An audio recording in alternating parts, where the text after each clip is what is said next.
하나님을 아버지라 부를 수 있는 놀라운 은혜 주심 감사하며 찬양하게 하시니 이 은혜가 큽니다. 우리의 삶 속에 늘 하나님을 향한 부름이 끊이지 않게 하여 주시옵소서. 말씀의 자리로 나갑니다. 성령 하나님 임재하사 강한 바람처럼 세면 음성으로 말씀하여 주옵소서. 예수 그리스도의 이름으로 기도하옵나이다. 아멘. 지난주일은 우리가 맥주 감사 주일로 지켰습니다. 특별히 7월은 교육의 달로 보내고 있습니다. 그래서 신앙 성장은 교육을 통해서 가능하기에 이 7월 한 달 동안 교육적 차원에서 말씀을 준비해서 계속 선포할 것이고요. 그래서 오늘 말씀의 제목이 평강과 감사의 상관관계에 대해서 함께 나눠보도록 하겠습니다. 여러분 스스로는 나는 자긍심이 대단히 높다라고 평가하십니까? 아니면 그렇지 않다고 생각하십니까? 난 자긍심이 높은 사람이야라고 주장한다고 해서 자긍심이 높아진 건 아니더라고요. 근데 자긍심이 높은가 아닌가를 평가할 수 있는 제 나름대로의 평가 기준이 있습니다. 저는 여러분들 걸음걸이를 보면 이 사람은 자긍심이 있다 없다를 나름 평가해 볼 수 있더라고요. 왜냐하면 다른 사람 볼 것 없이 제 자신을 봤을 때 저는 가진 건 없고 내세울 건 없을지 몰라도 제 마음속에 저는 대단히 자긍심이 높은 사람입니다. 그래서 발걸음 힘차게 내딛습니다. 어깨 쭉 펴고요. 누가 그래요? 우리 박종관 목사는 걸음걸이가 참 힘차서 좋다. 칭찬 좀 듣습니다. 저를 자랑하고 내세우는 게 아니고 우리의 걸음걸이 이것 하나만 가지고도 나는 자긍심이 있는 사람인가 없는 사람인가도 평가되어진다 그 말입니다. 어때요? 이제 말씀을 듣고 오늘 이 시간 이후부터 여러분의 발걸음을 제가 다시 한번 보겠습니다. 오늘 예배당 나가는 그 모습부터 제가 보겠습니다. 좀 어깨 펴고 고개 들고 꿋꿋하게 발걸음 힘차게 걷는 여러분이 되었으면 좋겠습니다. 인위적으로 만든 게 아니고 내 마음속에서 우러나와서 그런 자긍심이 있는 성도적 삶이 되어지시기 바랍니다. 요즘 더워서 겨를이 없지 않습니까? 그럼에도 불구하고 믿음의 성도는 충분히 그런 모습으로 나아가야 합니다. 그래서 오늘 말씀의 제목처럼 내 마음속에 주님 주신 은혜와 평강이 넘치게 되면 그것이 가장 삶에 있어서 기초가 되어집니다. 그리고 그 사람의 고백은 10번, 100번, 1000번, 10,000번 늘 감사하는 고백이 되어지더라는 거지요. 그러려면 우리의 삶 속에 주어져 있는 여러 가지 여건 가운데 특별히 13절의 말씀을 통해서 보면 누가 누구에게 불만이 있거든 서로 용납하여 피차 용서하되 주께서 너희를 용서하신 것 같이 너희도 그리하고 라고 했습니다. 여기에서 누가 누구에게 불만이 있거든 이라니 불만이란 단어는 원어를 보니까 불만이라는 관점보다는 원하니라 라고 번역이 되어지는 게 더 맞더라고요. 원하니라 하면 마음속에 쌓여있는 어떤 한적인 요소이죠. 우리 한국 사람이 한이 많은 민족이라고도 하는데 그런 건 아닙니다. 우리의 마음속에 이 원한이 생기는데 원한이 생기게 되는 이유는 크게 두 가지로 나누어지게 됩니다. 첫 번째는 다른 사람이 나를 배신했거나 또 악의로 나의 명예나 어떠한 재산상의 피해를 입혔을 때에 분한 생각 내지는 증오심을 품게 됩니다. 그게 원한입니다. 또 한 가지는 오해로 인해서 남을 멸시하거나 또 남을 천대하는 그런 경우들이 서로 생깁니다. 이렇건 저렇건 이 원한이라는 것은 우리 성도들의 생활에 큰 위협적 요소이지요. 그러니까 이런 것들이 제거되어짐을 통해서 내 마음속에 주신 평강, 오직 주님 예수 그리스도의 마음이라 했지 않습니까? 그것이 우리에게 기반이 되었을 때에 우리의 삶은 더 큰 감사와 감동으로 나가게 되는데 우리의 삶의 삶은 이런 것들이 있을 수 있으니까 한번 제거하는 결단의 시간을 오늘 가져보자는 거지요. 먼저 이런 원한이 생기게 되면 하나님과의 올바른 관계 유지가 어려워집니다. 하나님과의 바른 관계는 여러분 어떻게 바른 관계를 맺어가고 있습니까? 그냥 하나님 사랑합니다, 존경합니다, 좋아합니다 말하면 되는 거지요. 그것도 맞습니다. 그러나 기도할 때에 더 깊은 하나님과의 관계가 형성이 되지요. 지난 한 주간 동안 5일이었지만 특별 밤기도의 시간에 저는 제 나름대로 참 은혜가 컸습니다. 그래서 마음속에 우리 성도들이 이런 밤에 나와서 기도하는 게 참 좋다. 특별 새벽 기도도 좋은데 밤 기도를 통해서 해보니까 나름 은혜가 참 컸습니다. 그래서 한번 시간을 가지면서 이 은혜의 시간들을 만들어보고자 하는 그런 마음도 가져보기도 합니다. 그렇습니다. 하나님과의 깊은 관계는 결국 우리는 기도를 통해서 더 큰 은혜의 자리로 나아가는 것을 보게 됩니다. 또 성도의 내면에 이 원한이 쌓이게 되면 기쁨이 사라져 버립니다. 그래서 주님께 예물을 드리기 전에 먼저 형제와 화목하라고 했지 않습니까? 사도 바울은 항상 기뻐하라고 했습니다. 그러므로 신앙생활을 할 때에 무슨 일이나 모두 다 조심해야겠지만 특별히 원망 들을 만한 일들, 원한 살 만한 일들, 불만을 가질 만한 일들 다 제거해야 합니다.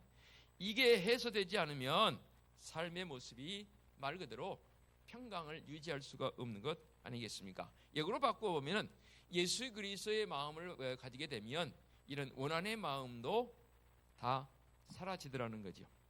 그러려면 우리가 어떻게 해야 하는가? 원론적인 부분입니다. 주님의 십자가 바라보아야 합니다. 예수님께서 십자가에 못 박히셔서 자신을 십자가에 못 박은 자들 향해서 뭐라고 기도하십니까? 저들을 벌하여 주옵소서라고 기도하셨습니까? 아닙니다. 주님 뭐라고 기도하셨습니까? 아버지요, 그들을 사하여 주옵소서. 자기의 하는 것을 알지 못함이니이다 라고 우리 주님 기도하시지 않습니까? 스데반 집사도 돌에 맞아 순교하면서 저 불황당한 사람들을 벌하여 주옵소서라고 기도하지 않았습니다. 그렇습니다. 십자가 바라보고 주님의 마음을 가진 자들의 마음에는 주님께서 가졌던 그 마음이 동일하게 성경에 나온 인물뿐만 아니라 우리 한국에서도 우리 믿음의 선배들 가운데 그런 분들이 여러 분 계셨습니다.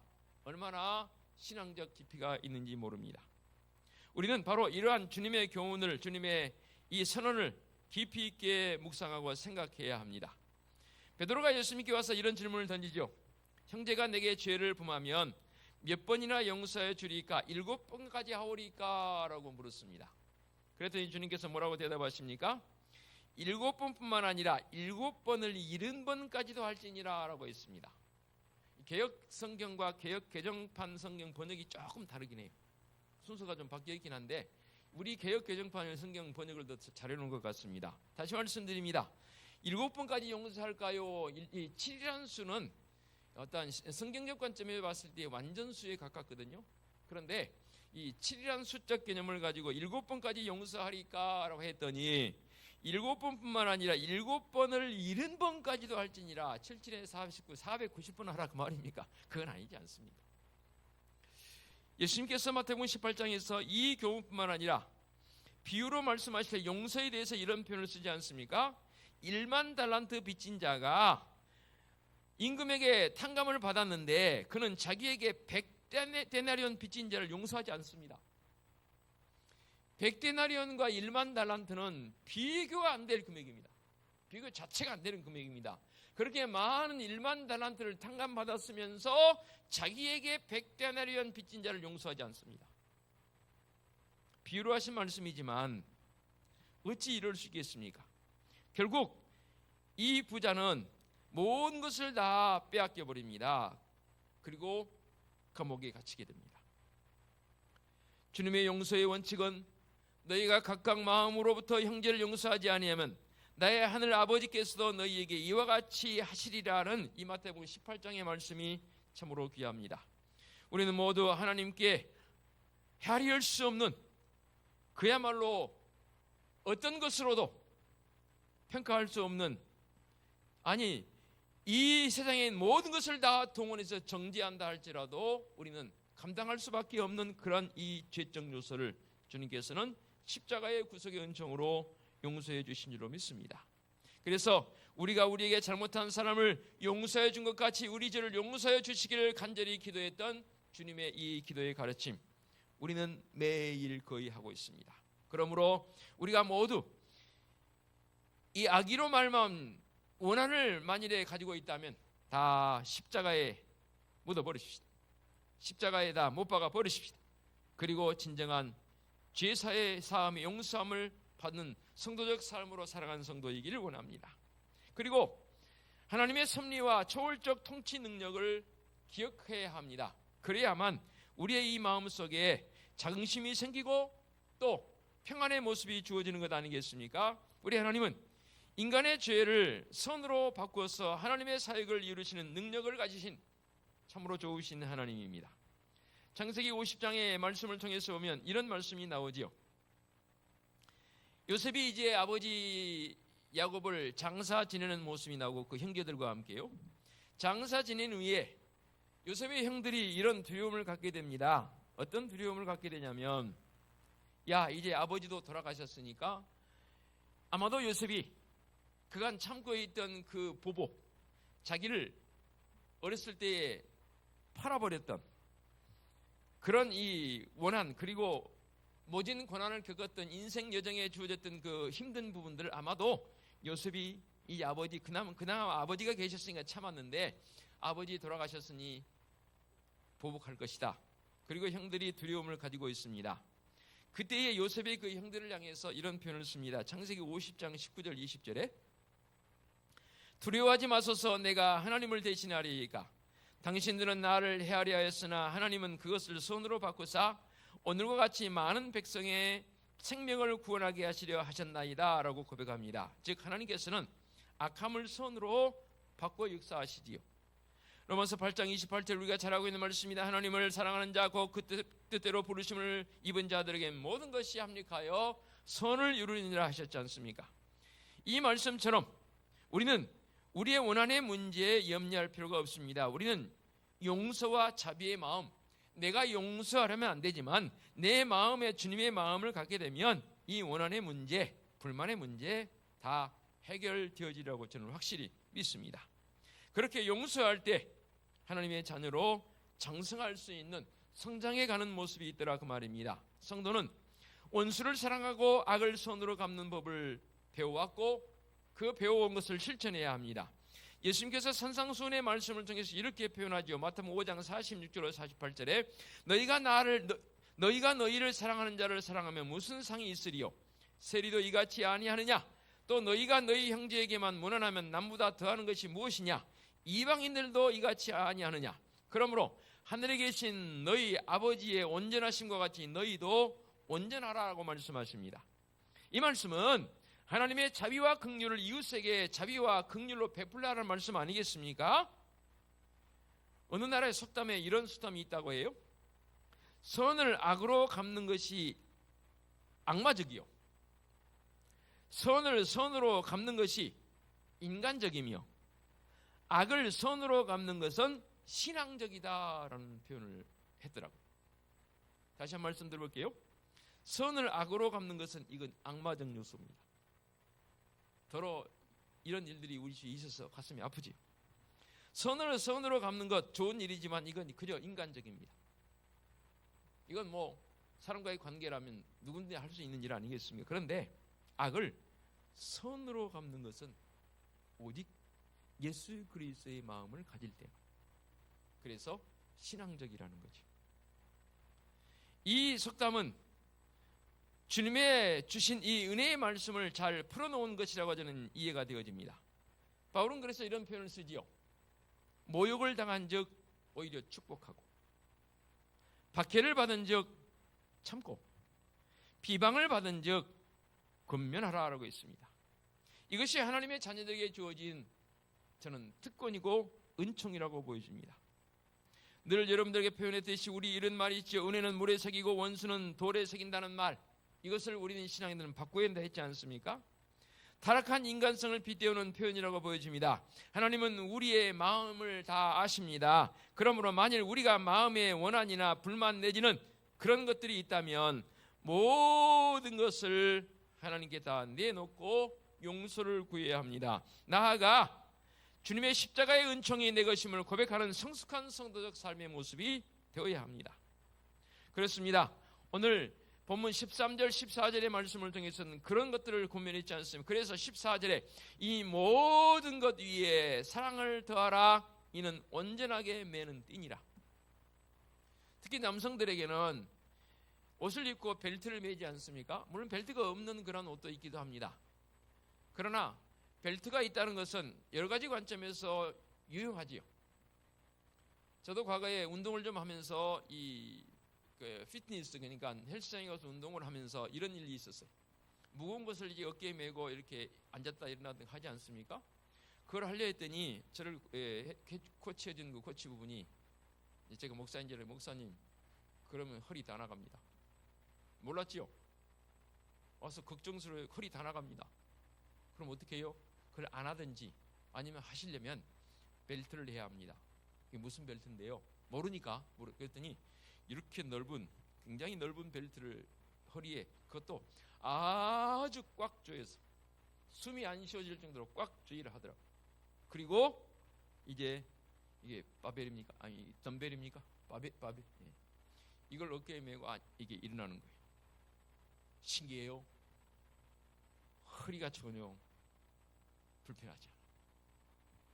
그리고 이제 하고 나서 벨트를 풀었더니 그 뿌듯함, 여러분 아시죠?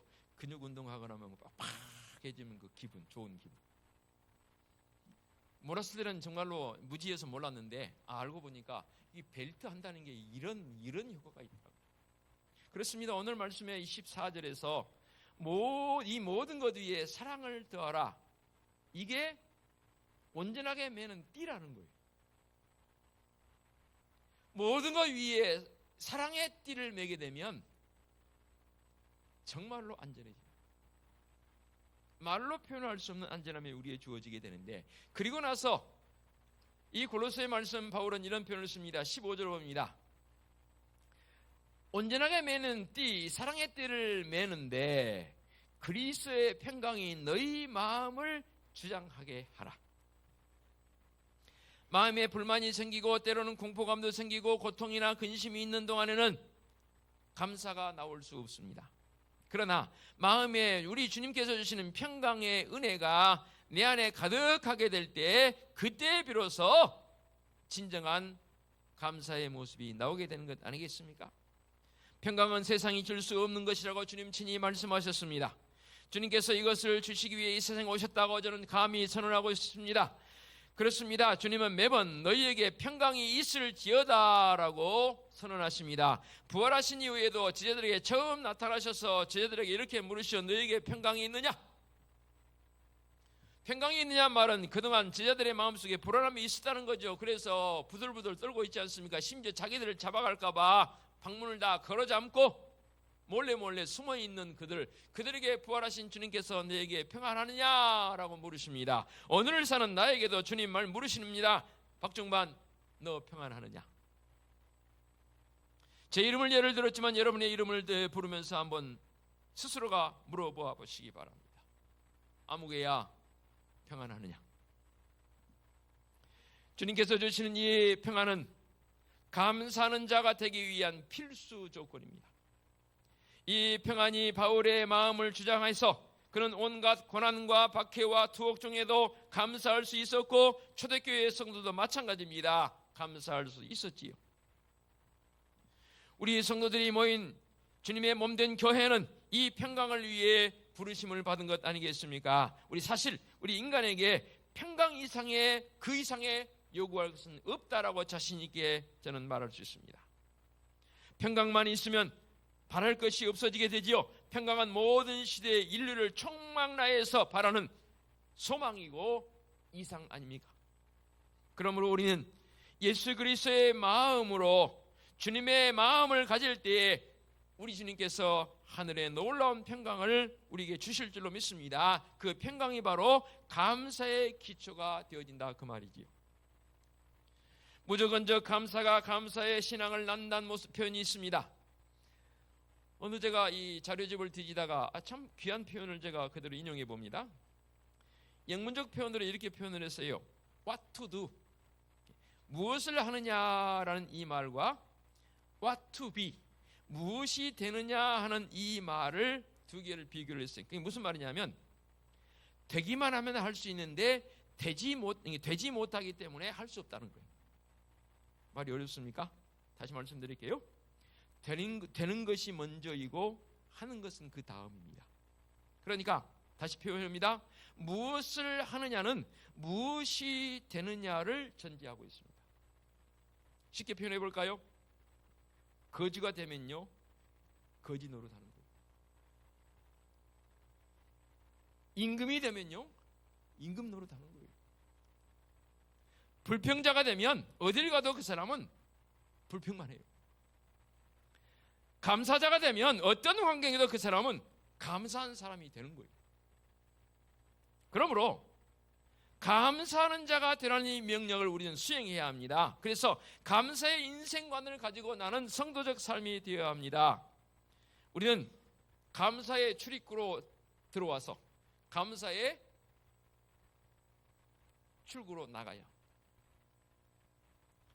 이렇게도 한번 표현해 봅니다. 감사의 안경을 쓰게 되면 모든 것이 다 감사의 색으로 보이지요. 반대적 개념으로 돈놈 눈에는 사람들이 어떻게 보인다고요? 사람들이 다 돈놈으로 보이는 거예요. 그런데 감사의 안경을 쓰게 되면 모든 것이 다 감사의 색으로 보이게 되더라는 거죠. 성경에 보게 되면 모세가 이제 가나안을 들어가기 위해서 먼저 정탐꾼을 보내지 않습니까? 각 지파별로 한 명씩 해서 정탐꾼을 보내는데 12명의 정탐꾼을 가나안 땅에 보내서 40일 정도 정탐을 하고 그리고 돌아오게 합니다. 돌아와서 이제 정탐의 보고를 받지 않습니까? 여호수아와 갈렙은 역시 그 땅은 하나님께서 우리에게 주시는 정말로 복된 축복의 땅입니다 라고 보고를 하죠.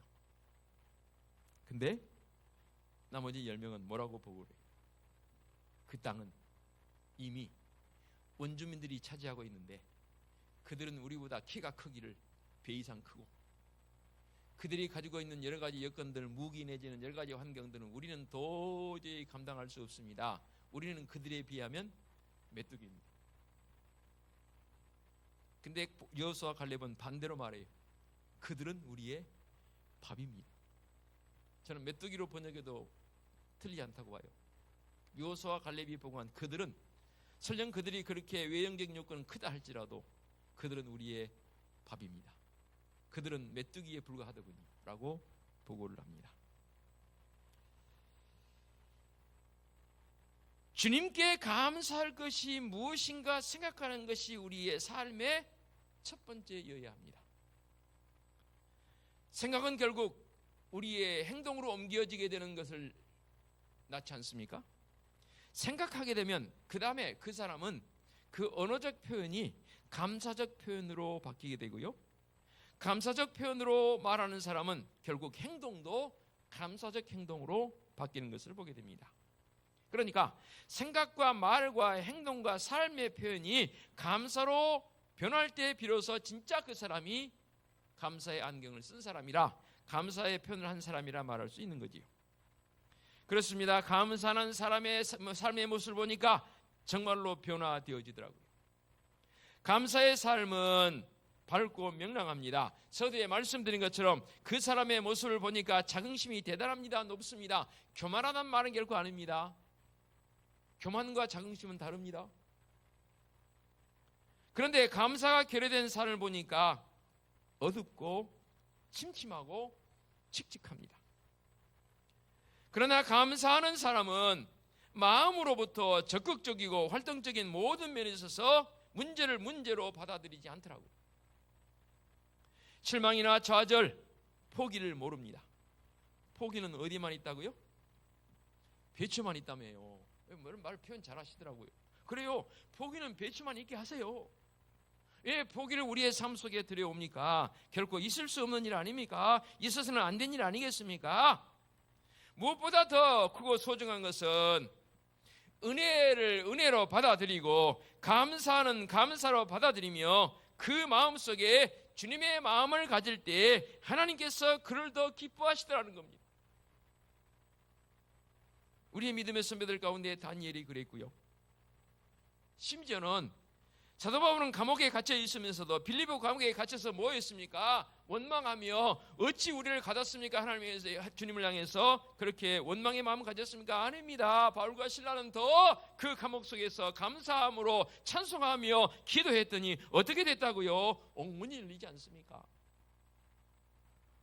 사람들은 자꾸만 안 된다 이러쿵저러쿵 어렵다 힘들다고 말하지만 그 속에서 믿음의 성도이기에 주님의 마음을 가진 성도이기에 감사의 모습을 가지게 되면 결국 감사는 우리의 환경까지도 변화시킵니다. 나 한 사람으로 끝나지 않더라고요. 이것은 강력한 영향력이 있습니다. 바로 인플루언서, 내가 영향력을 가지고 영향력 있는 자가 되더라는 것이죠. 그러므로 삶의 변화, 사회의 변화를 원하십니까? 맥주 감사절이 지났지만 감사로 시작하십시다. 제가 그동안 좀 알고 있긴 했는데 조금 지난 주간에 목사님들 몇 분 만나면서 이런 표현을 들어서 제가 좀 마음속에 상당히 아쉬움을 가졌는 게 뭐냐 했더니 요즘 맥주 감사주일 절기를 지키지 않는 교회가 많다는 거예요. 왜 그럴까요? 그랬더니 뭐 도시화되어져서 그러겠지요라고 표현을 쓰는데 어느 한 목사님이 그런 표현을 쓰더라고요. 진정한 감사의 모습이 없기 때문에 그런 것 아니겠습니까? 라고 표현을 쓰고 그 말이 맞다. 절기를 지킨다는 것도 중요한 일이지만 맥주 감사제를 지키지 않고 도시화되었다 해서 보리 농사 안 하는데 뭐 맥주 감사제라고 말할지 뭐 아닙니다. 우리는 1년 중에 절반을 보내고 돌아보면서 맥주자의 마음, 첫 수확을 거두는 자의 마음을 가지고 주님 앞에 감사하자는 거죠. 그 감사의 모습이 우리 속에 한 번보다는 두 번이 좋은 것이고 두 번보다는 더 세 번이 더 좋은 것 아니겠습니까? 그렇습니다. 삶의 변화, 사회의 변화를 원하신다면 우리 믿음의 성도이기에 더 감사하십시다. 감사는 감사인데 기도와 병행되어지는 감사이면 더 좋겠습니다. 다시 한번 언급하지만 지난 한 주간 밤기도회를 통해서 저는 제 나름대로 참 은혜가 컸습니다. 또 여러 성들도 그런 고백을 하시더라고요. 우리 권장님 저한테 또 그렇게 말씀하신 목사님 밤기도회 또 해요. 그래서 예, 제가 또 준비해서 또 해보겠습니다. 말씀 마무리합니다. 오늘 말씀의 제목을 제가 좀 특별하게 잡았습니다. 평강과 감사의 상관관계. 내 마음속에 평안이 있어야 합니다. 세상이 주는 평안이 아니라 주님 예수 그리스도의 평안이 있게 되면 그것이 기반이 되고 기초가 되어질 때에 거기에 사랑의 띠로 탁 메어질 때에 그 사람은 진정한 감사적 고백, 감사의 삶이 되는 줄로 믿습니다. 올해 남은 시간들 믿음의 성도들의 삶 속에서 이 놀라운 감사의 고백이 더 차고 넘치는 은혜의 삶을 살아가는 온 성도들 되어 주시기를 간절히 부탁을 드리겠습니다. 기도하겠습니다. 하나님 아버지 감사합니다. 감사합니다. 이런 우리를 주님의 백성으로 삼아주시고 또 예배자로 삼아주시고 기도하게 하시니 찬송하게 하시니 감사합니다. 우리의 마음에 주님의 그 감사의 마음을 쉴사오니 이 세상 더 큰 감동과 감사로 나가기 위한 성도적 삶이 되게 하여 주시옵소서. 예수 그리스도의 이름으로 기도하옵나이다. 아멘.